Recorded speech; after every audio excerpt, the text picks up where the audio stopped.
Bhagavati Vasudevaya Narayanam Namaskritya Naram Chaiva Narottamam Devim Saraswatim Vyasam Tato Jayam Udirayet Nashta Prayeshu Abhadreshu Nityam Bhagavat Sevaya Bhagavati Uttama Shloke Bhakti Bhavati Naishtiki. Studying Srimad Bhagavatam, Canto 6, Chapter 11, entitled The Transcendental Qualities of Vṛtrāsura, who received the Mahat Kripa. And today's text number is 22.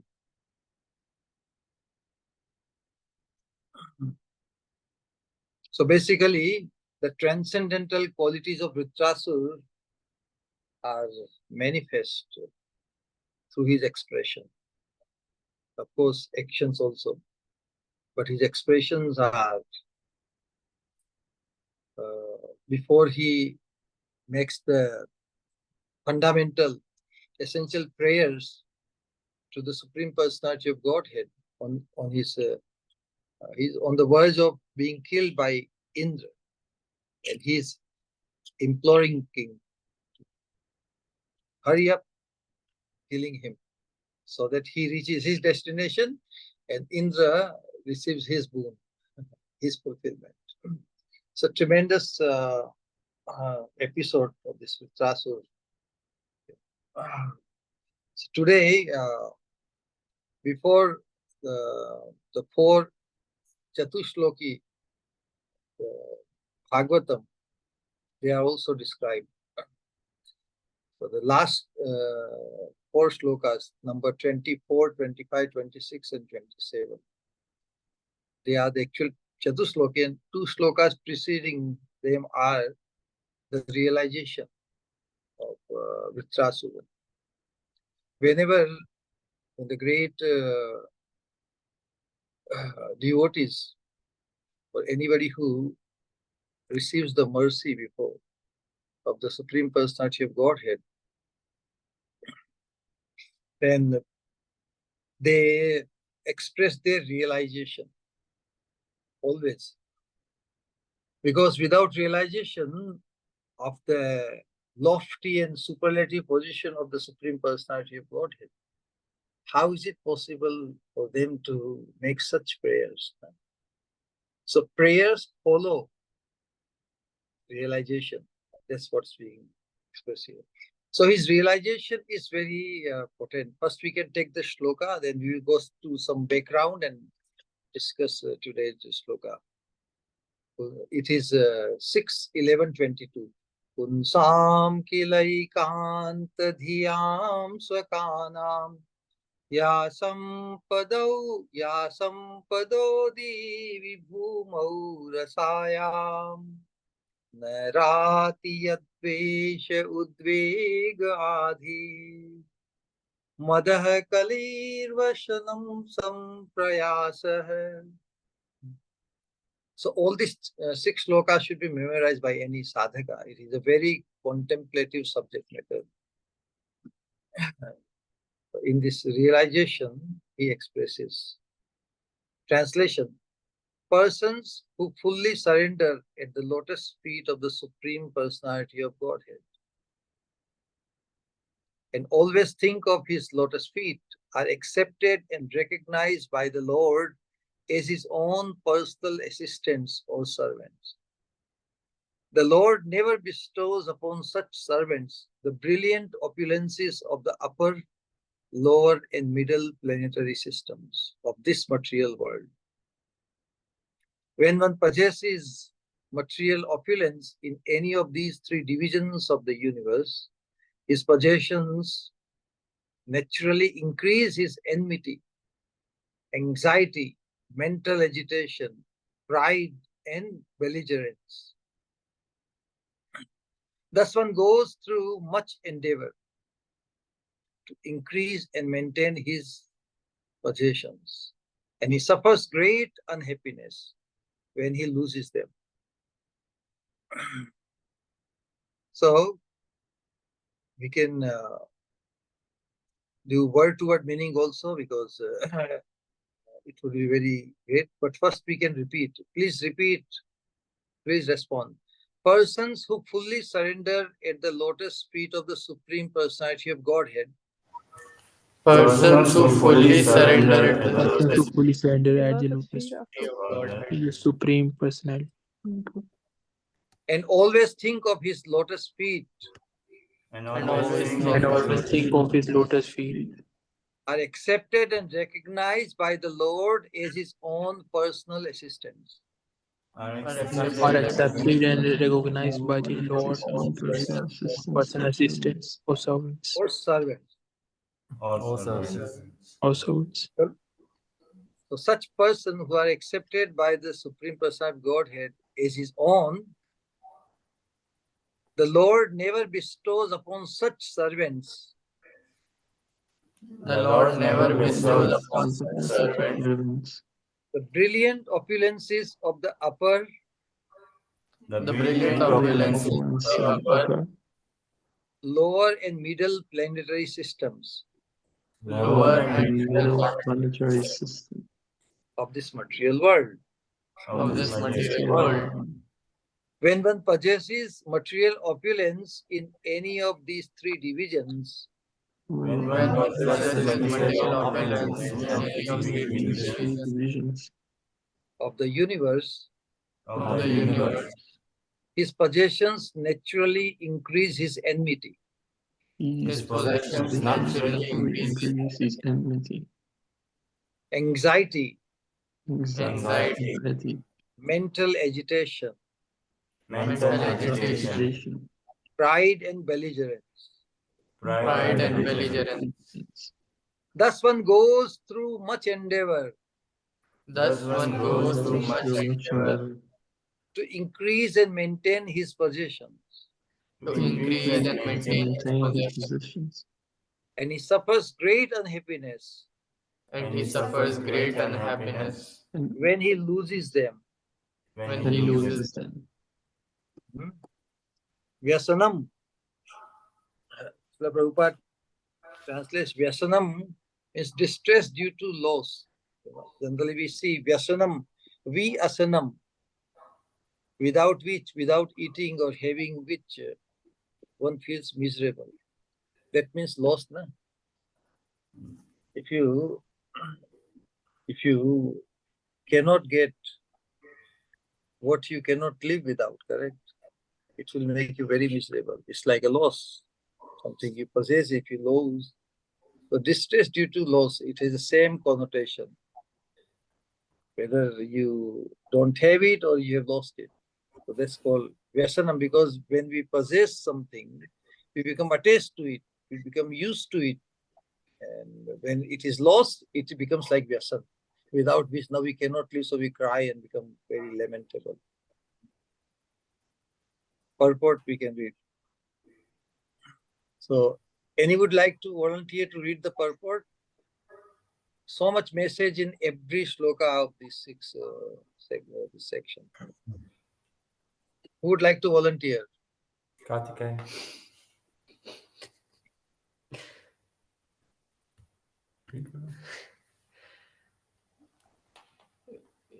In Go Bhagavad ahead. Gita 4:11, the Lord says, Ye yatha mam prapadyante tam sathaiva bhajamyaham mam vartamanuvartante manusya partha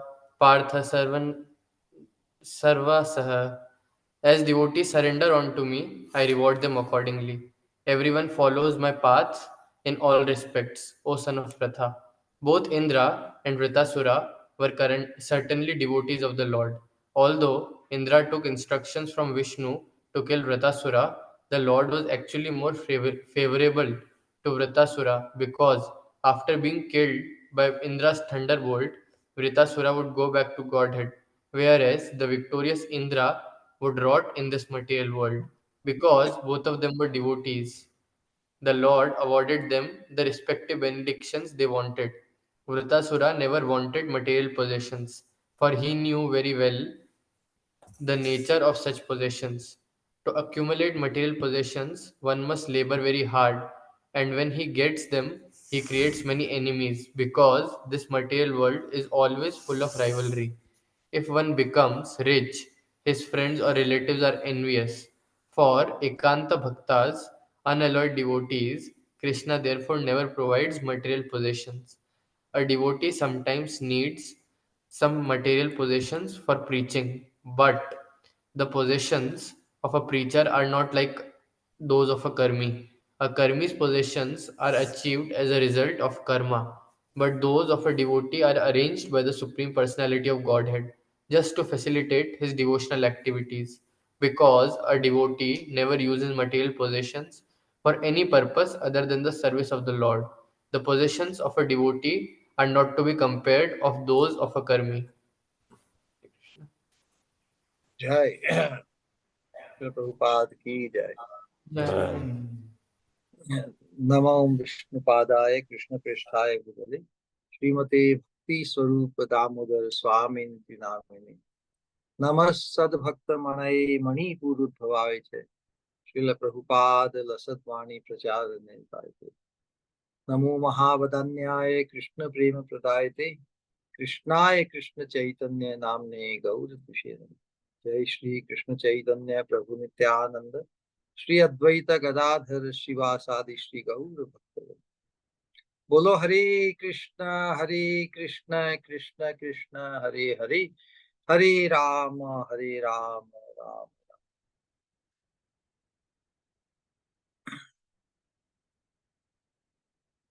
Jai Guru.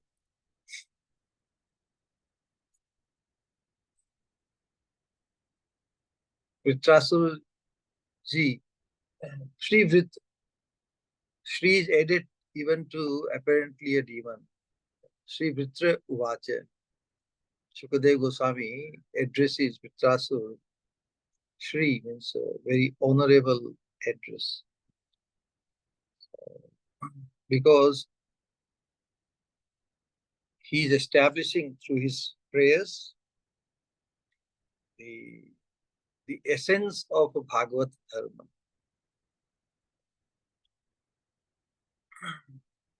How he is reflecting in his expression the mercy he received from the Mahapurushas, Angira Rishi and Narad.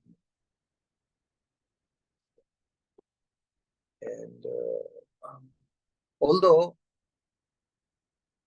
after receiving the mercy, naturally his desire to be in the association of the Supreme Lord and perform his service. But the Lord has awarded, Lord Sankarshan has given him one like plane ship with which he will travel all around the universe. But when he contemplated about the fortune of the eternal associates of the Lord, then strong desire erupted in his heart. When can I be also in the personal association of the Supreme Lord? Although Lord, he had the vision of the Lord face to face, the Lord blessed him, granted him, but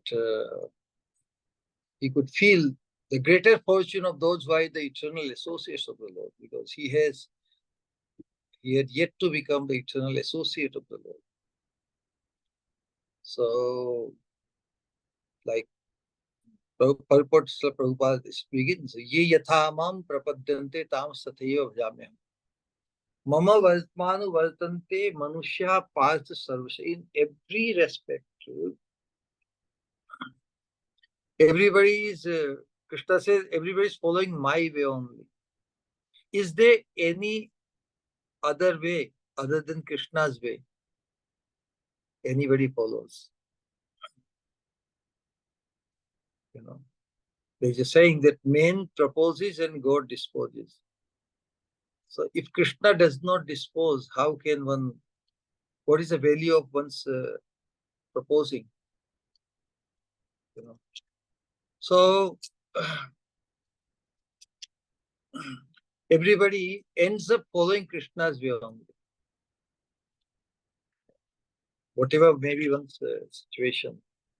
As an atheist also is only following Krishna's way. Mayavadi, any other philosopher is also following Krishna's way, because for Krishna doesn't make a difference. Krishna is fully complete in himself. But those who can find out what one can receive from Krishna, if one thinks of his options available from Krishna, that is a difference maker. Otherwise, Krishna reciprocates. So, Vṛtrāsura, when King Chitraketu, after receiving the initial mercy of the Supreme Lord and getting blessed by him with a ship, he could fly in like a Vidyadhara. He would travel all around. But, he wished to be with the Lord fast. So in order to fulfill, make that possible, the famous pastime where he ends up making some comments on Lord Shiva when his ship is passing through Mount Kailash, where Lord Shiva is sitting with his better half, Parvati Devi, in his lap. And he's discussing some Harikatha with the rishis and others, renunciates. So among the renunciates, can you imagine Lord Shiva sitting with his most beautiful better half Parvati in his lap? So this, so Vṛtrāsura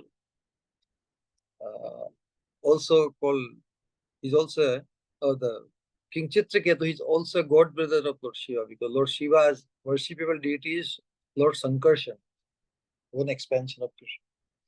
And King Chitraketu also is a recipient of mercy of Lord Sankarshan. And so that way, they are the recipient of mercy from the same person. So it was very nice. Lord Shiva did not mind, but Mother Parvati could not tolerate the insulting comments of King Chitraketu on her husband. So she cursed Vṛtrāsura, become a demon god. Now, one who had received the direct mercy of the Lord. What is the definition of direct mercy? Bhaktivinoda Thakur sings in one of the songs, Janam sapal hoy tar, Krishna darshan hoy jar. One who has got the fortune of seeing Krishna face to face, Krishna darshan hoy jar. He has made it. So he has received the direct mercy of the Supreme Personality of Godhead.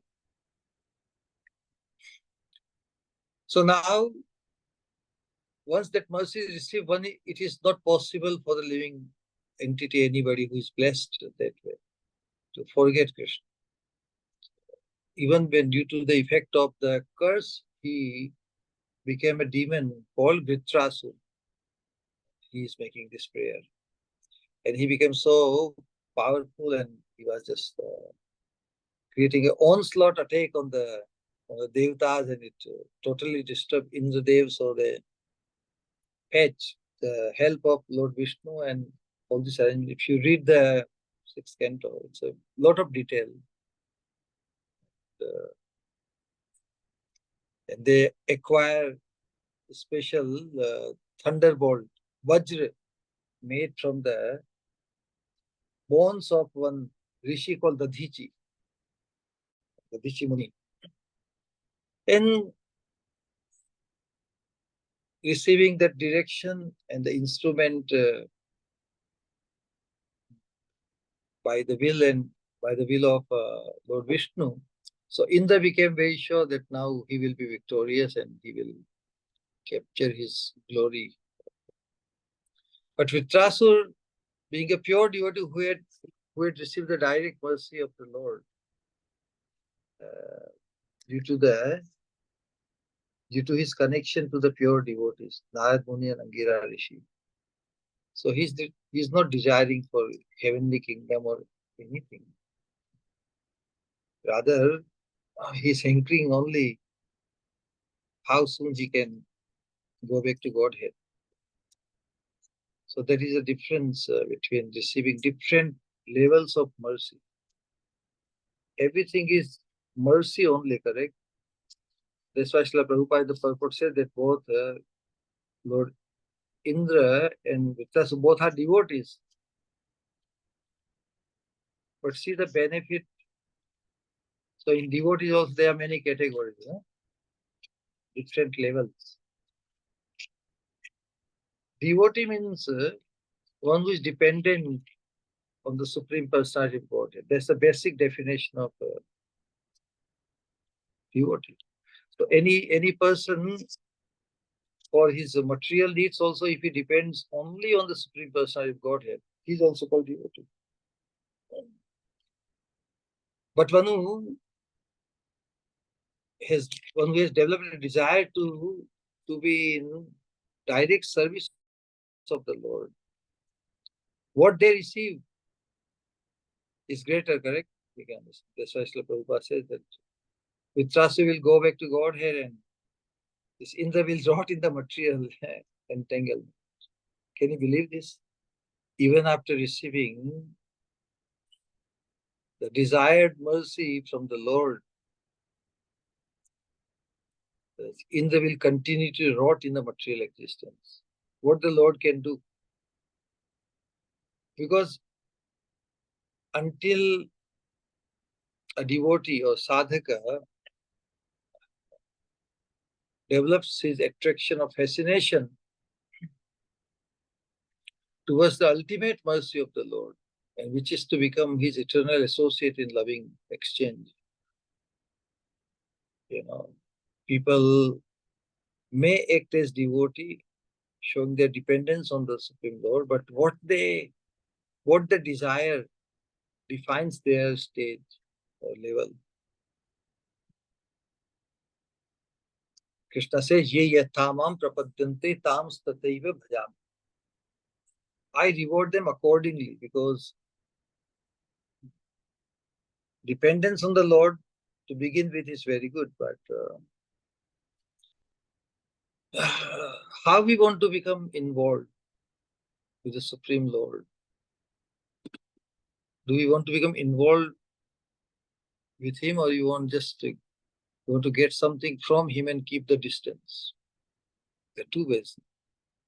Indra is also getting the benediction from the Supreme Lord, but still he's maintaining his distance, and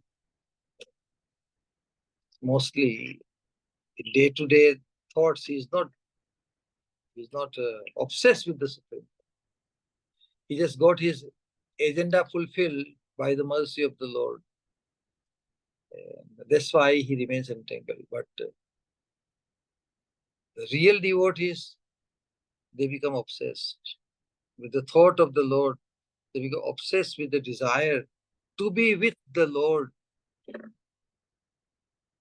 They are ready to sacrifice all other motives. Anya bhilashita shunyam jnana karmadi anavritam anukulyena krishnanu shilanam bhakti uttama. So uttama devotees, the great devotees compared to ordinary devotees.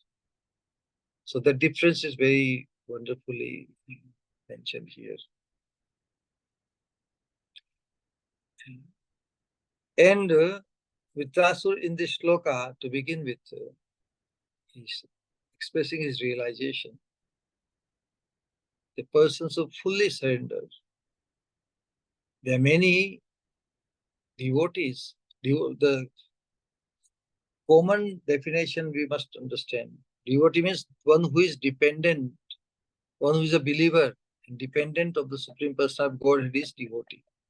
Those who are not dependent, those who are averse to the will of the Lord, they are demoniac, demons. So, Vṛtrāsura, the stage which he has achieved due to Mahat Kripa, he is able to appreciate ultimate benediction one can get by praying to the Lord. But most people, although they do pray, do they pray for the ultimate benediction? That's what we have to get. This is the message for all of us in this. How very systematically he is able to let go the so-called benedictions which the worldly people or the people in this world or who act like devotees, sakam devotees, devotees who worship the Supreme Personality of Godhead with ulterior motives. So what is lacking in them? So that's what Vṛtrāsura's prayers are very, very instructive. He's defining that if you act like a devotee, if you think like a devotee, if you speak like a devotee, then the minimum standard should be that Lord acknowledge us as his own. Although in Swarupa, in identity, everybody belongs to Krishna. But who the Lord considers his own, that's a big deal, no? So that is what mentioned. That persons who fully surrender at the lotus feet of the Supreme Personality of Godhead and always think of his lotus feet are accepted and recognized by the Lord as his own personal assistants or servants. Only agenda, fully Krishna-centered.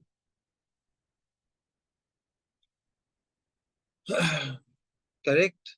So when Krishna considers someone as his own, then he is definitely will become the recipient of a special mercy, not general mercy, specific special mercy. That's what. So what is the nature of that special mercy? First, Krishna will not allow him with such things that will entangle him in this material world. What entangles one in this material world? In this material world, everybody comes with so many asad vasanas, unwanted desires, unlimited pool of material desires. And to fulfill those material desires, one needs a lot of wealth. Correct? If one has lots of desires, suppose, but if he doesn't have the means to fulfill those desires, then naturally the desires will be curtailed. They will be suppressed. And if he gets satsang, if he comes in touch with the pure devotees, then that lack of means to fulfill his material desires becomes a boon. Because when one has a lot of opulences, then naturally he becomes very puffed up. He thinks that he can do whatever he wants because he has the wealth. And that's very most entangling. You know, since eternity we have been entangled because we have been pursuing our unending pool of desires. In every life we have unending desires to be fulfilled. And there is no way stopping them. This is how we die unfulfilled, even in this on material platform. Even materially we remain unfulfilled. Our senses hanker, our mind, etc. Subtle senses also, when the body leaves, they feel unfulfilled. So whatever attachment and desires they live with,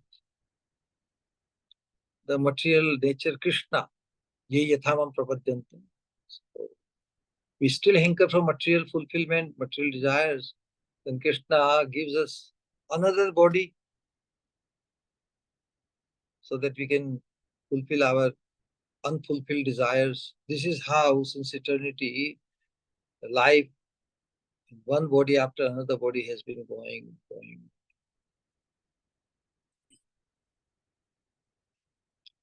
Until one comes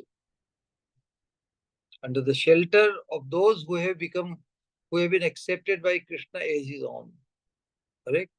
So Narad Muni, Angira Rishi, they are the eternal associates of the Lord. They are directly engaged to fulfill the will of the Lord, to enlighten and awaken the sleeping souls like us. So Vṛtrāsura, King Chitraketu, after he got the curse to become this Vṛtrāsura demon, he can see the real fortune, real mercy of the Lord upon his eternal associates like Narad Muni and Angira Rishi, who blessed him. So he also wants to attain similar fortune, to be in direct contact with the Lord. So when one becomes, he's revealing the nature of the Lord. Only those who are accepted by the Supreme Lord as his own. So who will be accepted by Supreme Lord as his own? Those who have been accepted by such persons who have been accepted by the Supreme Lord as his own. Because how can we become accepted by the Supreme Lord directly? The easiest and shortest way to become recognized by the Supreme Lord as his own is to become subservient of that person who has been accepted by the Supreme Lord as his own. If that perception is in our heart, if that conviction, that faith in a saintly person, if we have developed, then instantaneously we are also counted by the Lord as his own. Diksha kale bhakta kare atma samarpan, sei kale Krishna tare kare atma sam. This is a very well, sei kale Krishna tare kare atma sam. So this is the process. And how then so general principle is ye yathamam prapadyante tam tatheva bhajamya. As one worships Krishna, accordingly Krishna rewards. But when one becomes accepted by Krishna as his own, then the jurisdiction for him, for such person, is different. Now Krishna administers something which is really beneficial for the person. Of course, whatever Krishna does is always beneficial for a living entity, but there is a category.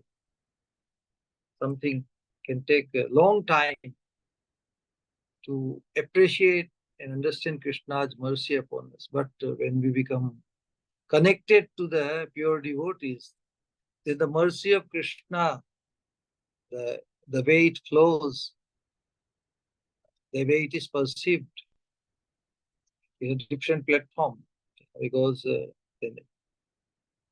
everything that happens in one's life, positive or negative, because when positive things from material point of view, when they happen, everybody can appreciate, yes, God is very merciful, very kind. But when adversities come, then what happens? Krishna is also merciful. To be able to perceive Krishna's mercy in apparently adversities when fall upon us, that is the way to appreciate the full glory of the Supreme Lord. So Vṛtrāsura here is simply sharing that realization. The Lord never bestows upon such servants the brilliant opulences of the upper, lower, middle planetary systems of the material world. Can you imagine? So if the Lord does not bless us, any sadhaka, if he makes endeavor to become opulent or possess and acquire so much wealth, and if he becomes baffled or failed, then what happens? Will he be able to perceive Krishna's special mercy? Because Krishna considers me as his own, that's why he does not want to. Because when one possesses material opulence in any of these three divisions, heavenly planet or upper planet or lower planets, or middle planets like this earth, which is for us, then it naturally increases his enmity, anxiety, mental agitation, pride and belligerence. Thus one goes through much endeavor to increase and maintain his possessions. What an entanglement opulence can cause if one acquires through his hard labor and his endeavor, if he becomes successful to receive lots of wealth and possessions. And if he has if he has not become a pure devotee as yet, it could be most entangling,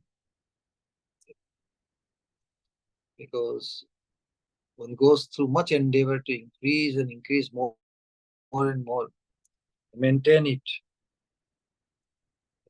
Sometime it is lost also, and his whole our identity becomes as to how much money or wealth I have. For a rich person to think of anything other than in the identity that I'm a rich person, it's very impossible to disown that identity. Correct? And he's stuck there.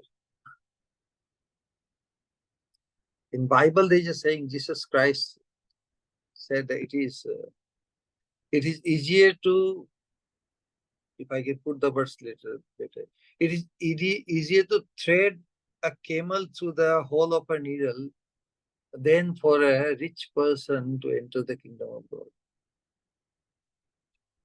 Everybody must have heard this. The whole idea is that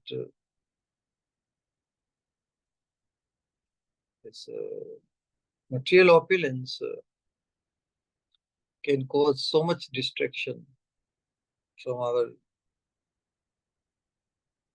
to become situated in our eternal identity as a surrendered soul. Because in the material world, everybody, because they are in need of or hankering for so many material desires to fulfill. Everybody, every conditioned soul, this is a symptom that is always hankering for more wealth, to fulfill more desires.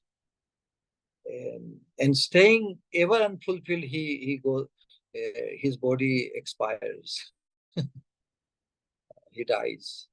And this is how the unfulfilled material desires causes him to enter another material body of some sort. So, the main point is, although Krishna very impartially awards, fulfills everybody's desire as one wants, because he's a loving, caring father, is a father also. So even if the children don't care for the Lord's, don't acknowledge the gift of Krishna, still he supplies. But those who come to this acknowledgement that how merciful the Supreme Lord has been since eternity,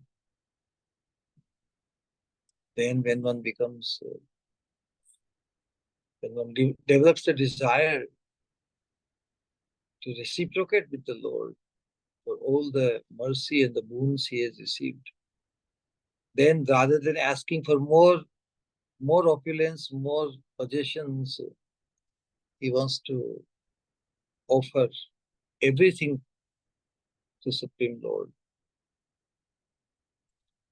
So then one endears oneself to the Supreme Lord. You know.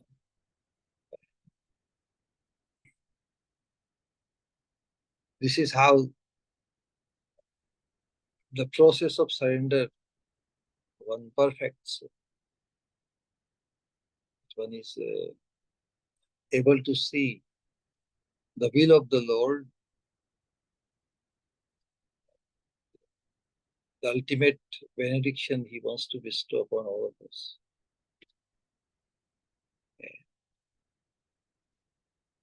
He does his best by freeing us from getting entangled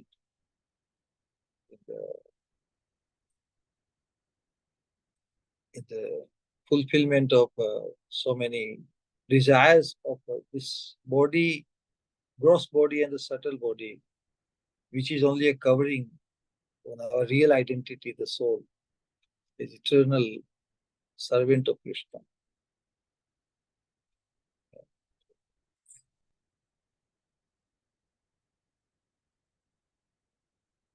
When one comes under the direct care of the Supreme Personality of Godhead, because one is accepted by the Supreme Lord as his own. This is the different category.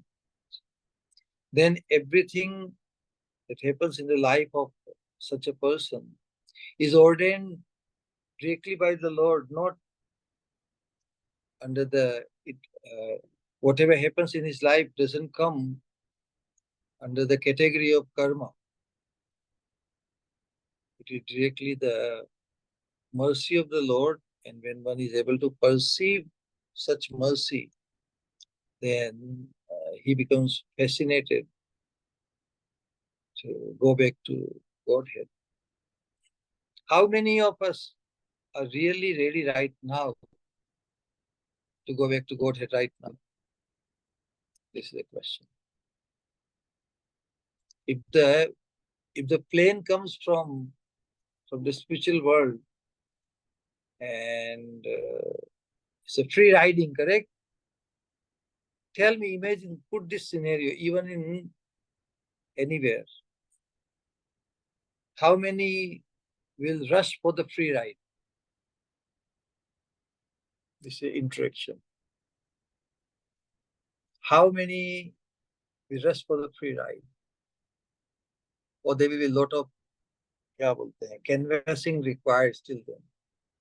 It's a free ride to go back to Godhead. Get in, get in. how many will relax and wait? Who else wants to go? Correct? There won't be any crowd. In the material world, when people see crowd, somebody, then everyone wants to join the crowd. There won't be any crowd to get on board to the plane which free ride to the spiritual world. Why? Because we haven't developed sufficient fascination for attaining the eternal association of the Supreme Lord. We think, yes, by worship of God, by following devotional service, everything feels good. So we want to feel good here only. We want to become happy here only. This agenda remains even the sadhaka's devotees on the path of pure devotional service. The ultimate achievement is going back to Godhead, no? To become accepted by the Supreme Lord as his own. But right at this moment, how many will jump immediately onto the plane? One should contemplate like this. We may say, yes, going back to Godhead, but unless we have developed that fascination while we are here, we may not be inclined to go back to Godhead. It's a great idea, lofty thought, but still most of us are trapped or obsessed with so many material exploration. Lot of exploration to be happy, to feel good, find a happy, still permanent happiness we want to establish in this material world, which is temporary by nature. So that's the reality. So until a person becomes connected to such a person who is fascinated, who has his heart, his consciousness is obsessed to become, to come in the association of the Lord. Right away, one is ready. So this present time allotted to us, as long as we live, it's like our apprenticeship time. In apprenticeship, we get used to working. We develop the liking and we feel comfortable. We can handle the situation, correct? So this path of pure devotional service under the direction and shelter of the spiritual master, who is perceived as Krishna, one who is worshipped as Krishna, one who is loved as Krishna. You know. How? Because we can see the supreme fortune of the spiritual master, possessing such fascination for the supreme abode. And that what gives us the perception of such a person as most blessed. You know. This point I speak again and again. It's very simple. We all desire, we all aspire to become fully blessed, correct? So how we can become fully blessed? There's a good ambition to become fully blessed. Then our goal or ambition can be fulfilled if we can identify someone is most blessed. Until we are able to identify in our heart, in our perception of the heart, someone is most blessed,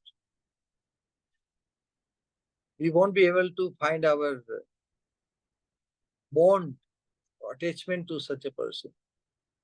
There may be many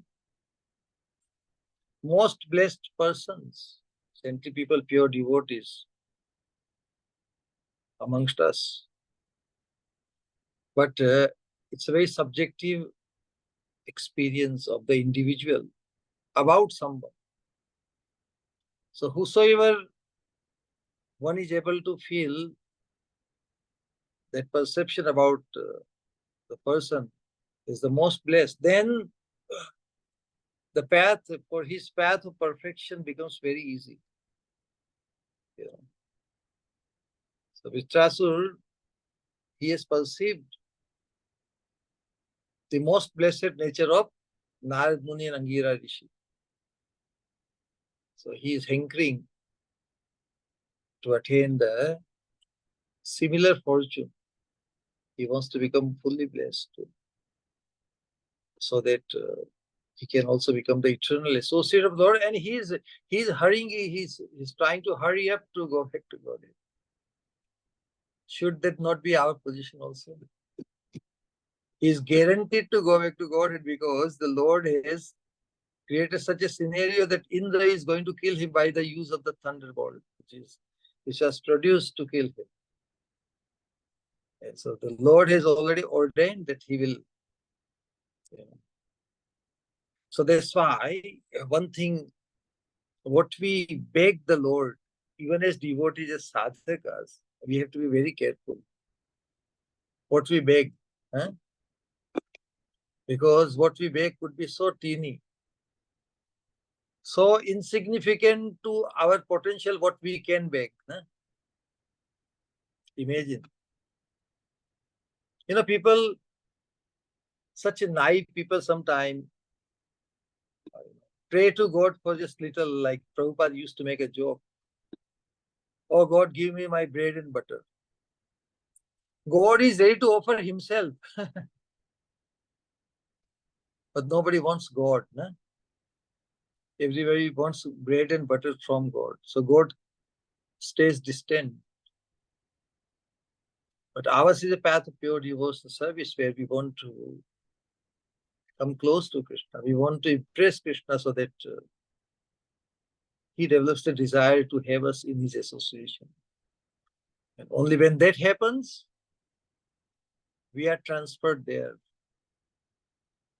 Until then, we have to search out, we have to sort out what things are which are keeping the distance from Krishna.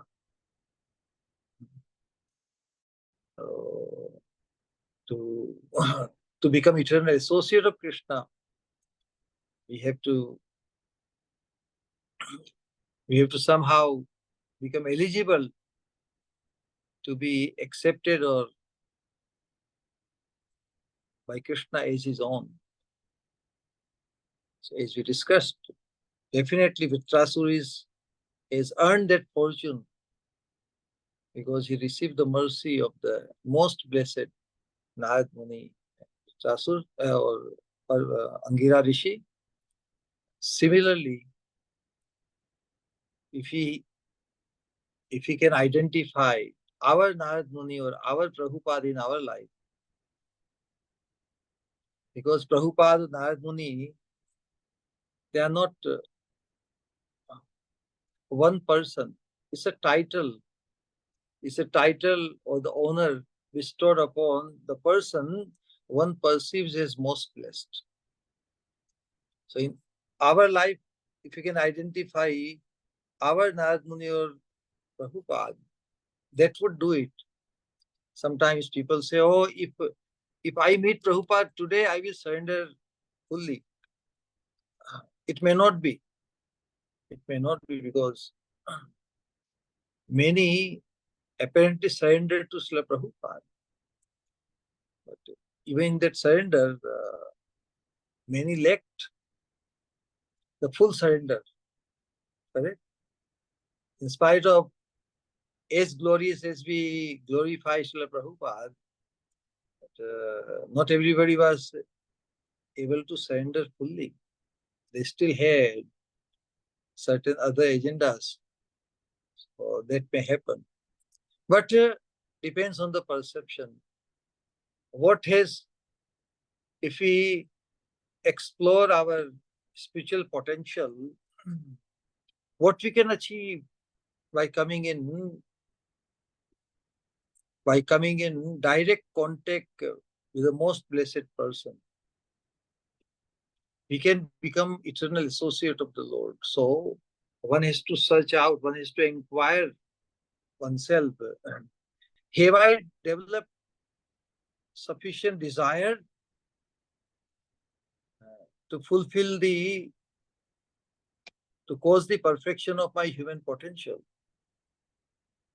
Because unless we have developed fascination for that, although information is all available, process is there, means are there, everything arranged by Krishna and by his will. But how much have I readied myself? Ultimately boils down to oneself. How much ready I am to jump onto the free ride. So our society of Krishna consciousness is like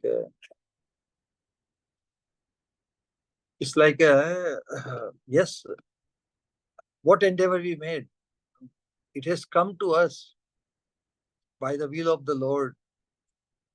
And in this society, we can perceive the joyful existence and the blessed souls whose only target is to go back to God.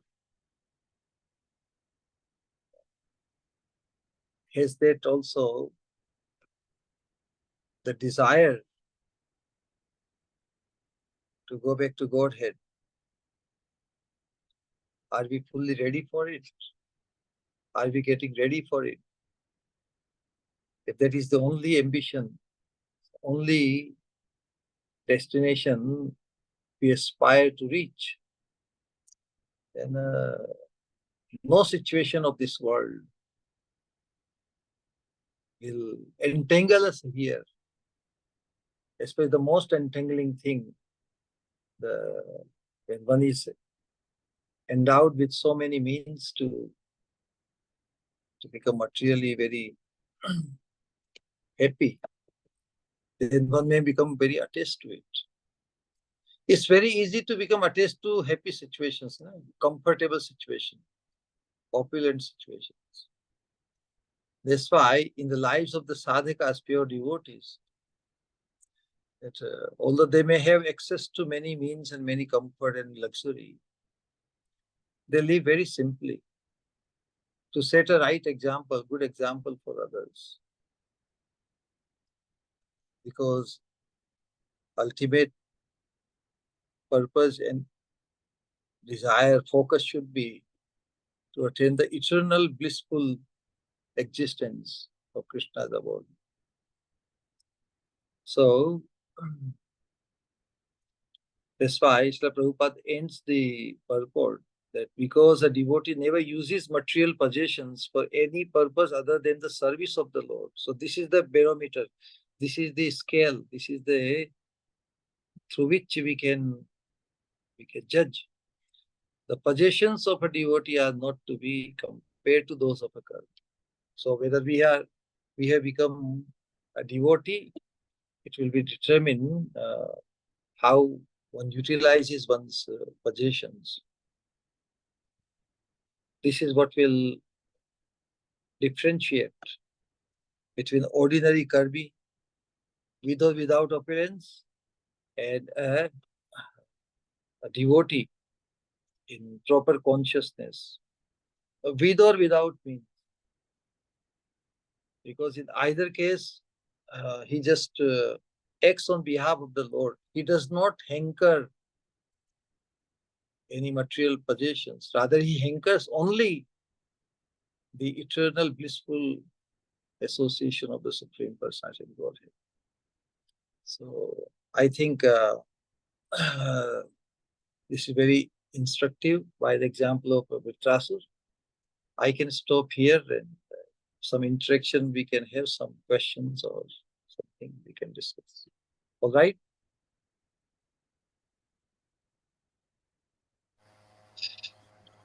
Hare Krishna, Pranam Shri Guru. Hare Krishna. Thank you for this beautiful lecture, beautiful satsang. Whenever I hear to you, always new revelations and new things I can learn, ever fresh. Just a small question, Shri Guru. Like in purport, Srila Prabhupada mentions, and you were also explaining us very beautifully that ye yathamam prapadyante, whatever we desire from the Lord, He arranges. So, what is the best we can desire from the Lord, Shri Guru? What He wants to give us.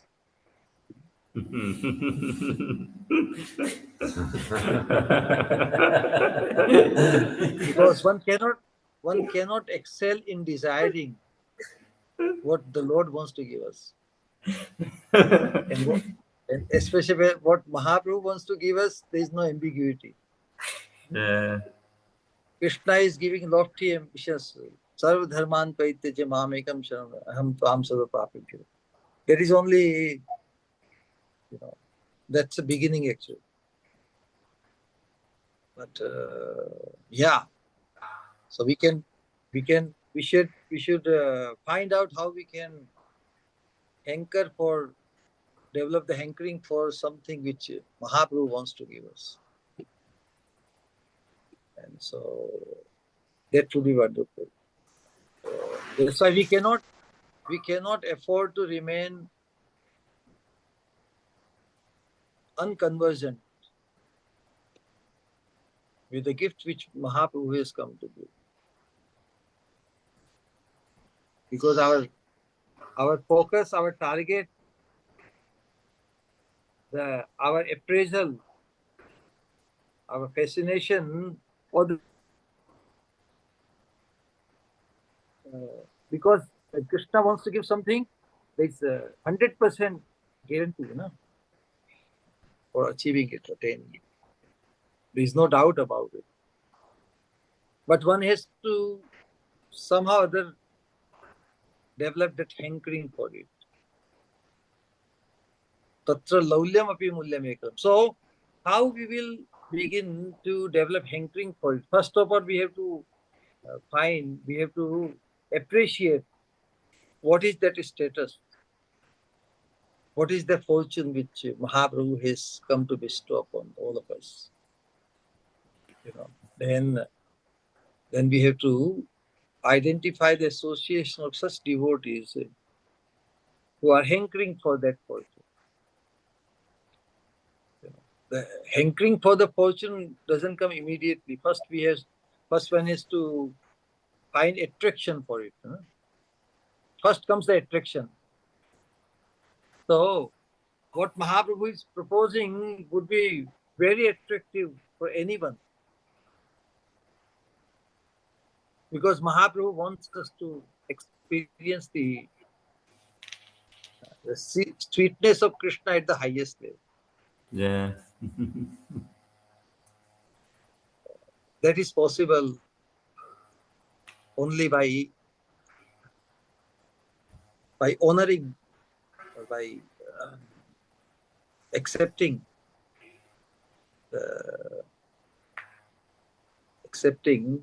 our, fully going for it, our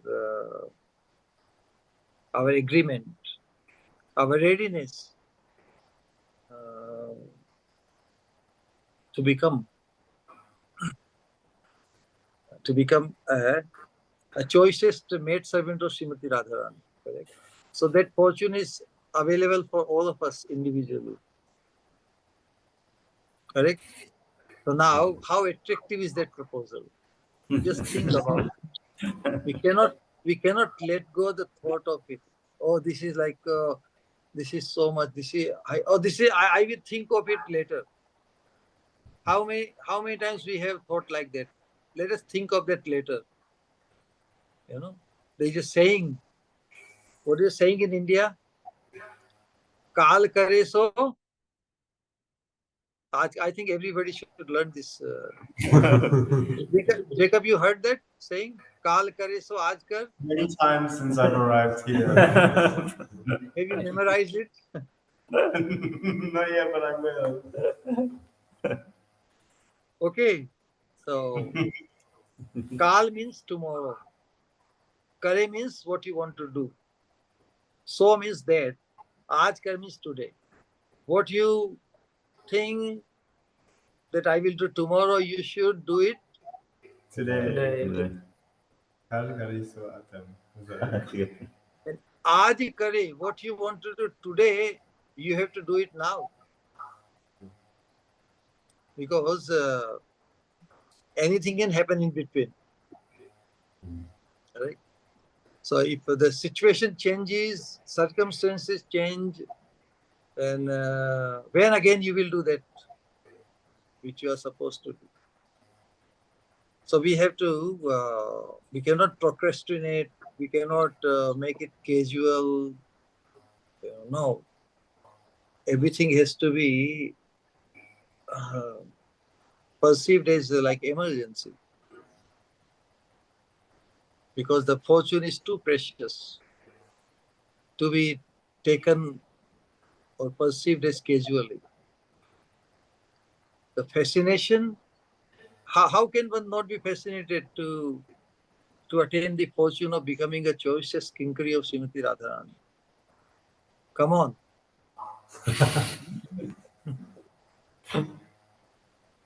For all of us, whether one is in a male body or a female body, apparently the one who comes in a male body, there's a attraction, because even in the female body, one wants to become the queen, one wants to become the heroine. Correct? It's natural. In the male body, one thinks he's the king. Every married person thinks that in his house he is the king and his wife is the queen. That's natural because that attraction, the bond is like that. But in real sense, the supreme hero is Krishna. Na? Can we appreciate it? And supreme heroine is Srimati Radharani. Then what position is left for us? Are we ready to sacrifice our position as a little king in our house, in our private life? So that's where we get stuck.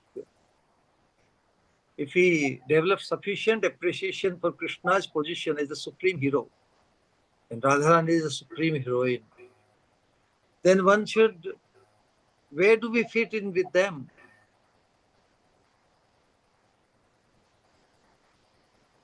One must settle somewhere with them as what? Heroine, na? Supreme hero. Where do I fit? Krishna may be heroine in your realm, no? I'm happy being hero here. And Krishna said, all right, continue. He's not bothered. But the thing is that that is not in accordance to our eternal Swarupa. Our eternal identity is that we eternal servant, And this is very difficult to correct, difficult to appreciate that I'm eternally servant. When that day will be mine, when I will be the supreme hero or heroine, correct? And this is what, since eternity, we have been trying to become hero or heroine. And we become baffled by it. So as long as one contemplates about oneself as the hero, heroine, king or queen, one won't be able to appreciate Krishna as the supreme hero, supreme king, or Radharani is the supreme queen, like that. There cannot be more than one king or queen. Correct? So how unique, that's why in Krishna Leela, until 9th canto, Krishna's opulence is described through so many incarnations. But in 10th canto, that supreme personality of Godhead the source of all opulence. He's manifesting his sweetness here to attract all of us. But we all are in search of our role, not finding our role in accordance to our eternal Swarupa. We have been imitating as hero or heroine, as Nayak or Naika. So those who are in the male body, the Purusha Bhava, Purusha means enjoyer. I'm the enjoyer of someone. This is very prominent. And in those who are in the female body, the identification is a Naika. Is a Naika means I'm to be enjoyed by someone. And then in the spiritual circle, like philosophy says, Srila Prabhupada often has said that we are all part and parcel of Krishna, so we are meant to be enjoyed by Krishna. Now here is the trick. Okay, one prepares oneself. Okay, I am part and parcel of Krishna, and I'm aspiring, I'm hankering to be enjoyed by Krishna. What if Krishna doesn't want to enjoy with you? And then one will have to hate Krishna, correct?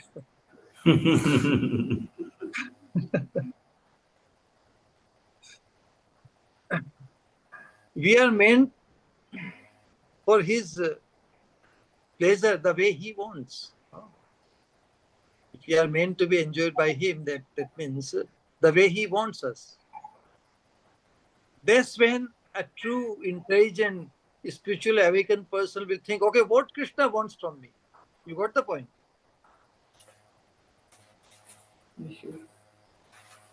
So Krishna wants to pull us to the highest level of love of Godhead, love of Krishna, where one is allowed to experience the sweetness of Krishna to the highest level. Even if one receives Krishna as the beloved or as a husband, how much one can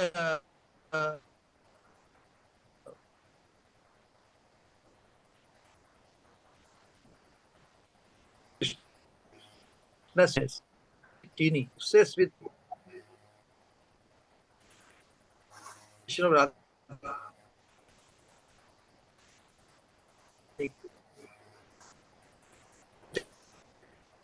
I also love you 27. You are Krishna doesn't want to look at us because he has better options. He is Radharani, correct? Unlimited, most beautiful gopis. That's why the identity crisis in the spiritual life is not being able to appreciate our role as what. Are we aspiring for such a role which is not our adhikar, which is not in our capacity? Like in material world, if one takes a role which is beyond his capacity, and then it makes him miserable, no? So similarly, in this material existence, we have been trying to imitate those roles which are not conducive to our Swarupa. And that is what makes us miserable. That's why, as sadhakas in Krishna consciousness, we should try to find our fascination for what Mahaprabhu has come to give us. And identify our role, our status as an eternal associate of Srimati Radharani.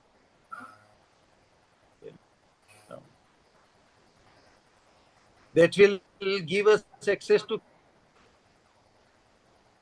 Krishna freely, because even so, in one sense, Mahaprabhu has opened the fortune for all of us, greater than his own. For Krishna, it is not possible to have association of Radharani all the time, correct? Although he's hankering all the times to have the association of Radharani. But he is giving us, opening our door to that fortune where we can become an eternal loving associate of Srimati Radharani. So rather than, rather than trying to attract Krishna's attention for all of us, we have the possibility to become the object of attraction even for Krishna. Correct? It's not easy to attract the attention of Krishna through our own endeavor. Correct? Because Krishna has multiple choices. Krishna has better choices than what we can offer him. But Mahaprabhu has come to give us the fortune. Mahaprabhu has shown us the supreme destination for the soul, where even we, as insignificant, as incapacitated we are, by hankering to attain the service of Srimati Radharani's lotus feet, even we can become the object of Krishna. But that fortune, it's a secret. It's a fortune bestowed by Mahaprabhu. Before Mahaprabhu, this secret was never revealed to the world. So Krishna is trying to give us that thing which will please Krishna the most also. So Krishna is sharing his inner secret. Yes, you want to attain me? You can attain me full by becoming confidential to Srimati Radha. Hare Krishna.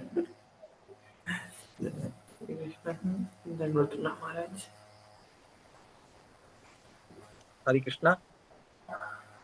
Hare Krishna, Shri Guru. Dandavat Pranam. Gurudev, one more question.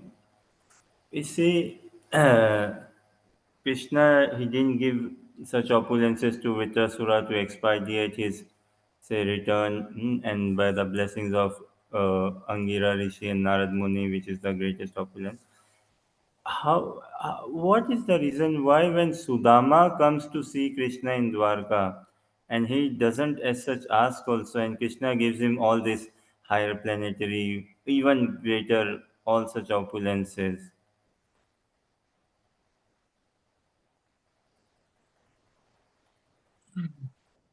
Yeah, because he has been tested, that the wealth will not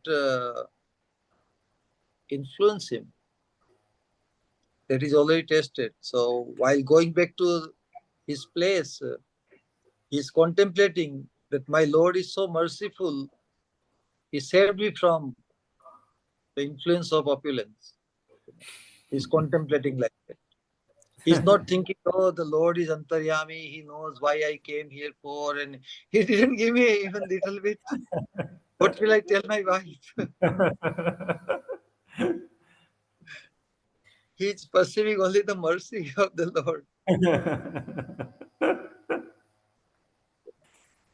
So that shows the bond with the Lord. That under all circumstances, one perceives only pure mercy of the Lord. And so if the Lord becomes pleased, do you think those who serve such a devotee like Sudama Vipra, do you think his wife's desire was not fulfilled? So here's the thing. If Krishna is like, there's a famous, to Dhruv Maharaj, when Krishna bestowed the full fortune, although Dhruv Maharaj said, no, I don't want. Oh, Lord, I was begging for the broken pieces of glasses, asking for some opulence of this world, kingdom greater than Father.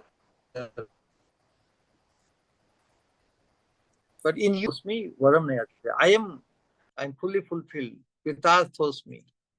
Varam nāti, I don't want any boon. So what Krishna says, why Krishna nonetheless gives him that boon of a great kingdom to rule for thousands of years? Why? Because Dhruva Maharaj was very intent to acquire the kingdom greater than his forefathers.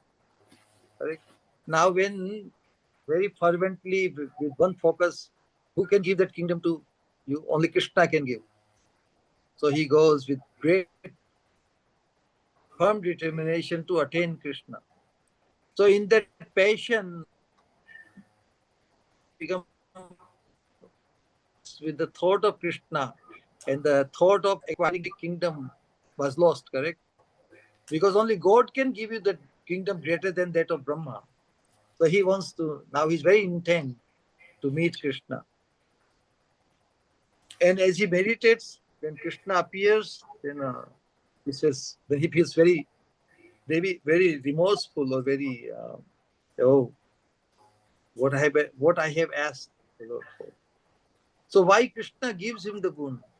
Because if in the future generations, if they come to find out that somebody may have the desire like that of Dhruva Maharaj to get a lot of opulences and for all the austerities and everything, and when Lord shows up, then he removes all his material desires. And so since Dhruva Maharaj didn't have any more desire to get the bigger kingdom, so Lord said, okay, now you don't want, I won't give you. Then those who would hear this story later on, they will say, oh, I don't want to worship that God. I have strong desire to get a big kingdom. And if I will face God, he will remove my desire. Who wants to become free from one's material desires?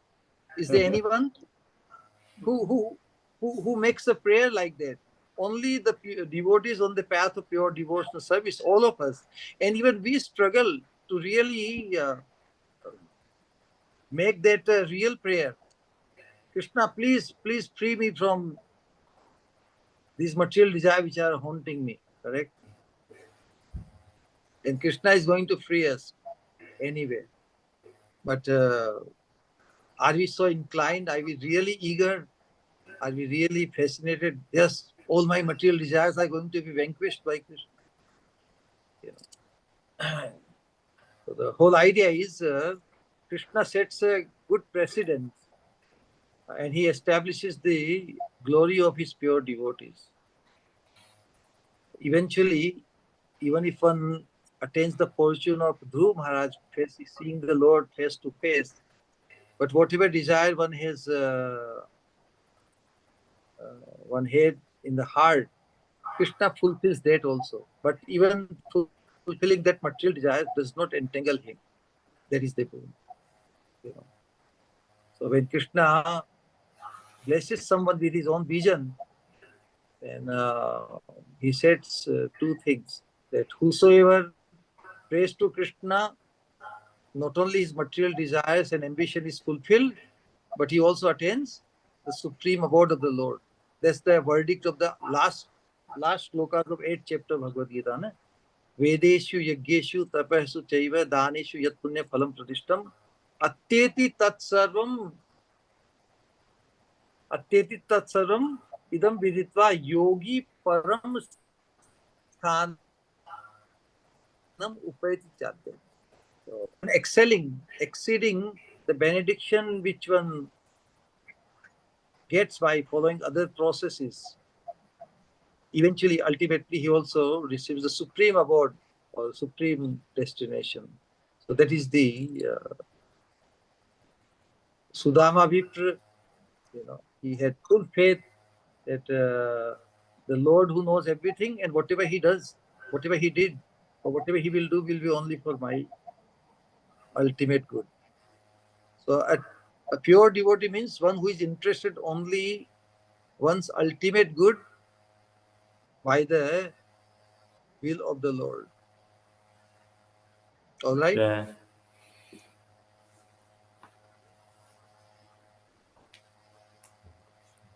What are the names of the participants? Himanshu Dipti Metal. Who is in the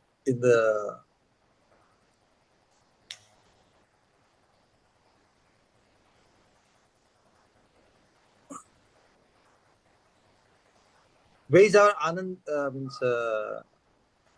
Prem Prayojan? Hare Okay. Krishna.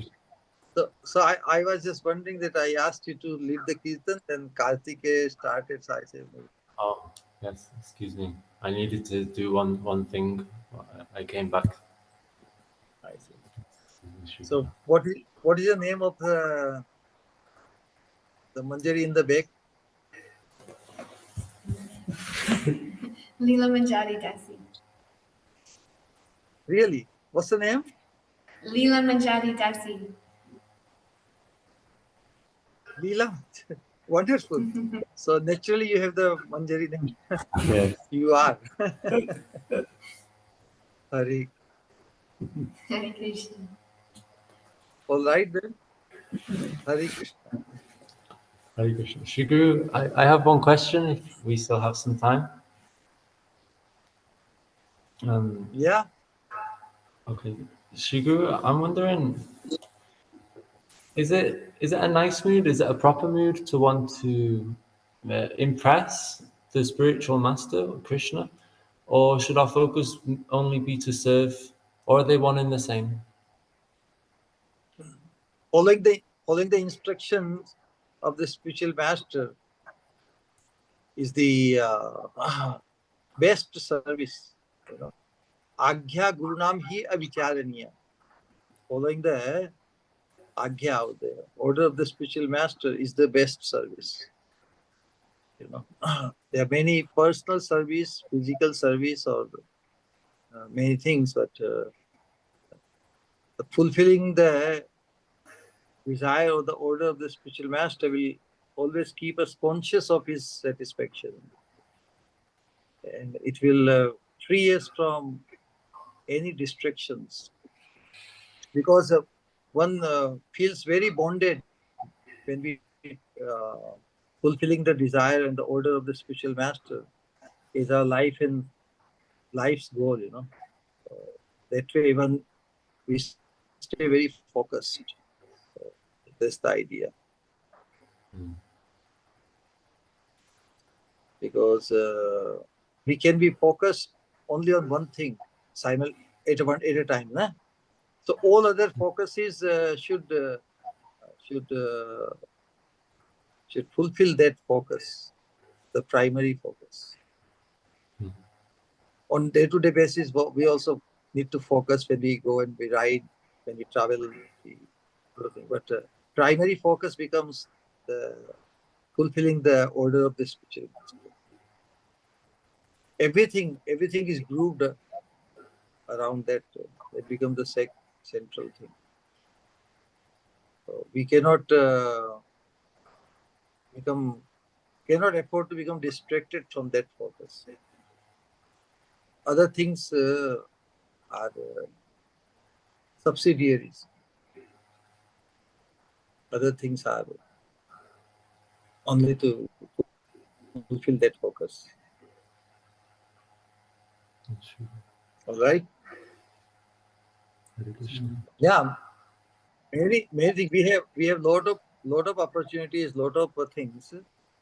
But we only cater to fulfill the primary focus which we have to fulfill the order and the desire of the spiritual master, because he is Krishna manifest in our lives.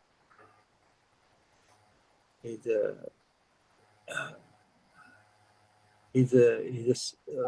you want to call even the sample of Krishna. So when you see the sample, you think of the whole thing, correct? Don't you? Yes, that's true.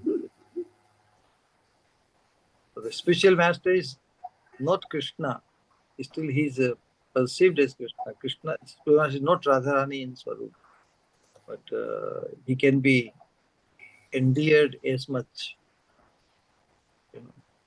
spiritual master ultimately is the eternal associate of the divine couple. And so am I, one should think.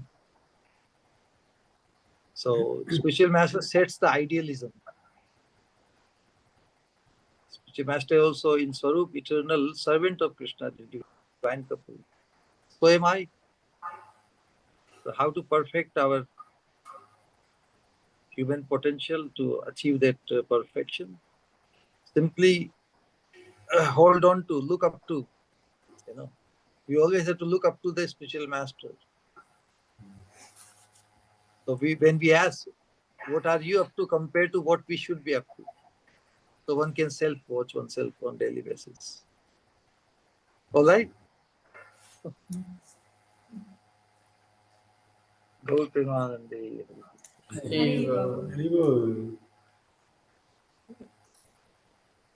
If anybody else have any questions, they can unmute and ask Shri Guru.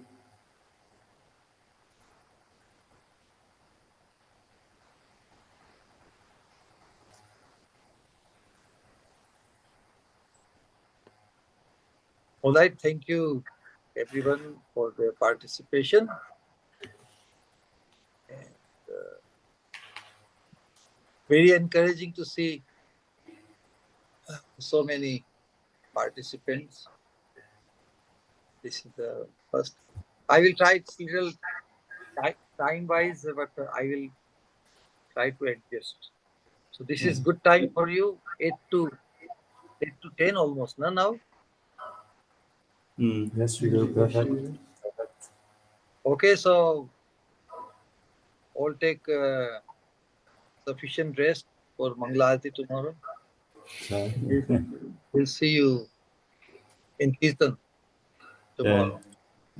Hare Krishna. You make time stop, Shri Guru. And the toughest time is not having your association through your Vani, through your Vapu. That is the toughest time. But equally, that is the most cherished time, the most sweet, the most sublime, the most lovable time is having your association through your Vani, through your Vapu, through your sweet remembrance. And pray that when we take rest with this vibration only throughout in the pores of skins, roam of our existence all together.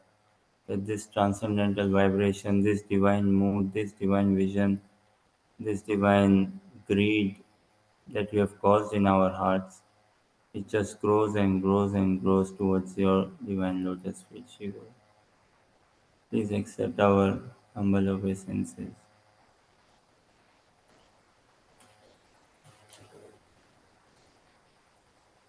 Shiva Pavan Shila Gurudev, Shri Swarup Govind Maharaj ki. Our focus is the supreme destination.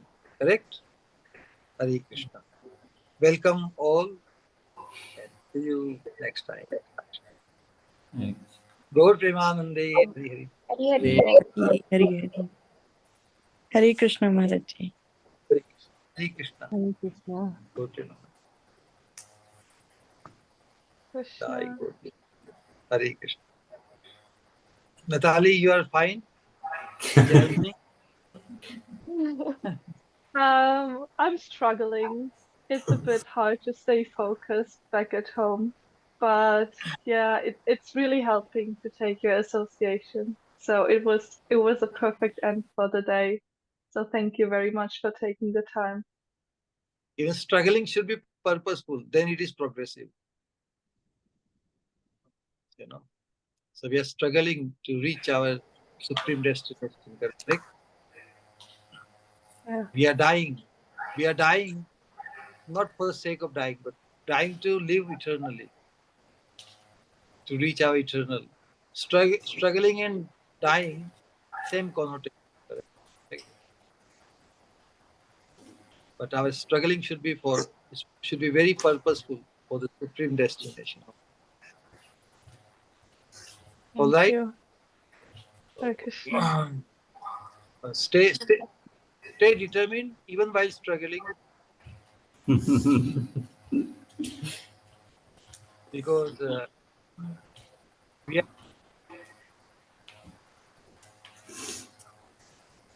we are not quitting, correct?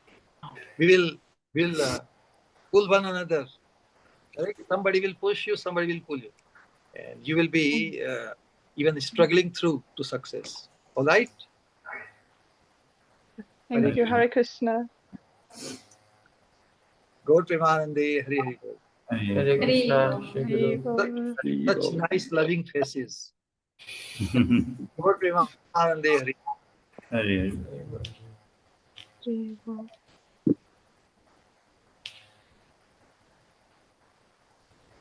All right? Bhaktisvarupa Govind Maharaj ki Jai. Bye. Hamaret Nitai Gaur, Bhaktavind ki Jai, Nitai Gaur Premanande.